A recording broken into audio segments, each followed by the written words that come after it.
Happy Monday, happy Monday, happy Monday, everybody. This is the Charity Movement podcast, and my name is Kira. And today I just wanted to give a short update on what has been going on with me in weeks 24 and 25 of my pregnancy. So, weeks 24 and 25 have kind of been a little doozy for me. So Week 24 is known as your week of viability. That means that the baby is healthy enough that if you have the baby, it will be premature because it's under 37 weeks, but it has a higher chance of surviving in NICU until it is healthy to the point where you can take your baby, your little bundle of joy, home. So that was my first week of viability, meaning that is what was the possibility. And although my pregnancy has been, for the most part, healthy, the baby has been healthy. I've been the one with all the trouble, but the baby's been completely healthy, very active, and yeah, just very active. And so the baby has been very active, a lot of kicks. You can see the kicks out of my body now, kicks and flutters and things like that. The baby likes this side of my stomach, and so that's where the baby kind of moves around the most. The baby moves a little throughout the day, most of the day and some at night, and so movement great. I have been going through like some minor like aches and pains in my back and my abdomen and my legs. I haven't had any swelling so far, but I have been having like aches and pains. But then again, you have to think about it realistically. I do have a toddler. He's almost 3. He's very active and he's very affectionate toward me. So we like to go everywhere together, which means that I have to, roughhouse him. I have to play with him. I have to pick him up and things like that. And so even with my husband around, it's still a lot of activity with my body while carrying a baby and having a toddler. So I do have a pregnancy band. I'll probably have to get another one that's kind of a little bit more reinforcing because right now it's not that great. Okay.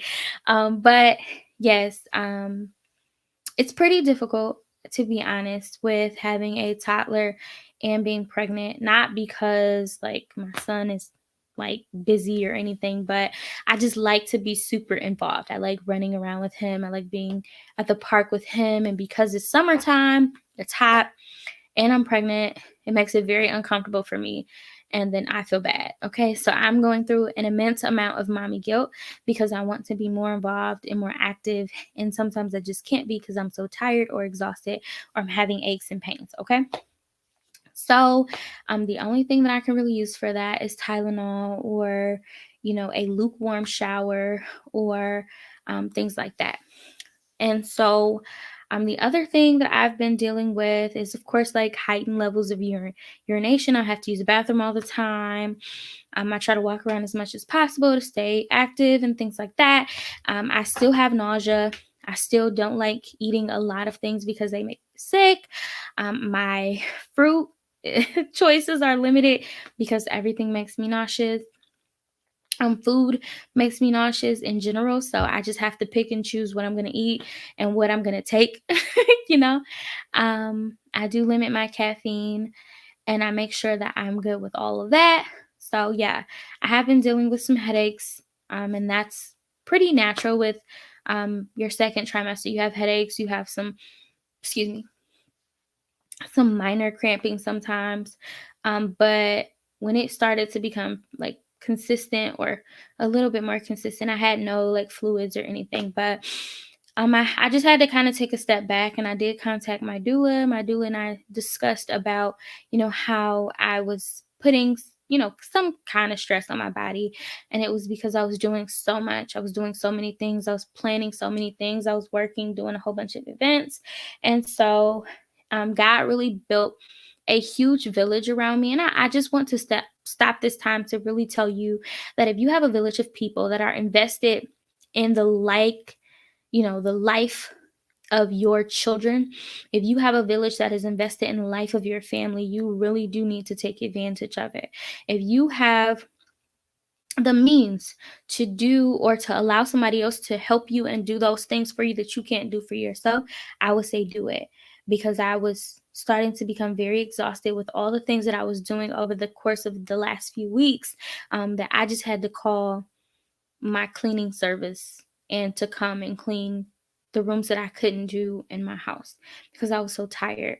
And at first I felt bad, but then I thought about it, like, I have to take responsibility for my body. And if it's something that I can't do, I'm not about to hurt myself or bring detriment to my children by not being responsible for my body if I'm tired.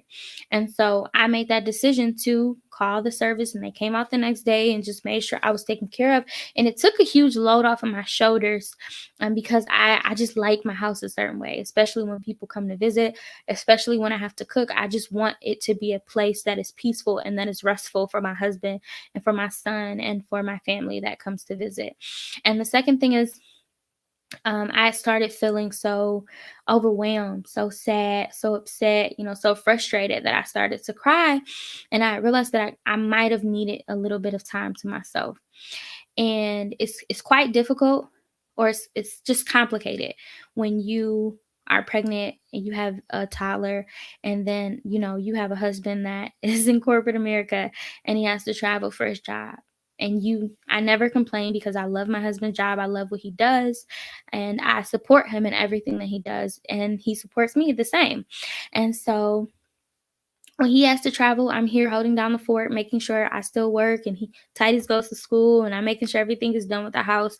And this week it was just difficult for me because the last 2 weeks have been so busy. I didn't feel like I kind of recovered from it, and so I was just a little frustrated. And I didn't want to take it out on Titus. I didn't want to take it out on my husband, and I didn't want to take it out on myself. So, my son's godparents were like, "Hey, can we keep Titus anyway? Like, we want to spend time with him. We want him for a few days."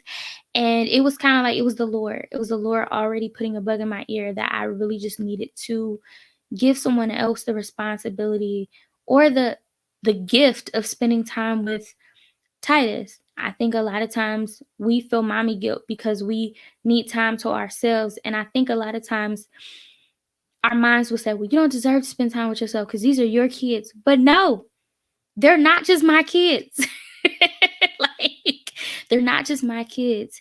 And I'm blessed to have a village that I can depend on, and that I have so much peace about, that I can give my child over to someone temporarily, and I will know that they will be safe and that they're under a godly roof, and that there'll be somebody praying and interceding for them, and there'll be somebody who loves my son, who loves us genuinely. And that's why you have to be careful of who put your God, who you say that you're going to have godparents, because a godparent is someone that stands with you in raising your child, so that in the case that you're not available or you're not there, they will take up that fort. So that means that they have to make sure that you guys have the same ideology. You got to have the same foundation. You got to have the same values, so that your child can go from one house to the next, and it be a consistent lifestyle.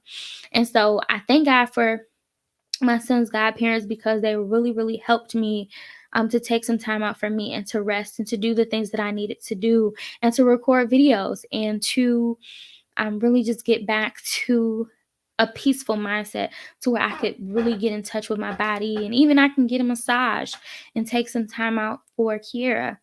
And because in reality, pregnancy moves pretty quickly. Before you know it, months pass by, and you realize, man, I'm really going to have to be in the house for 2 months and not be, not go anywhere other than to the doctors and back.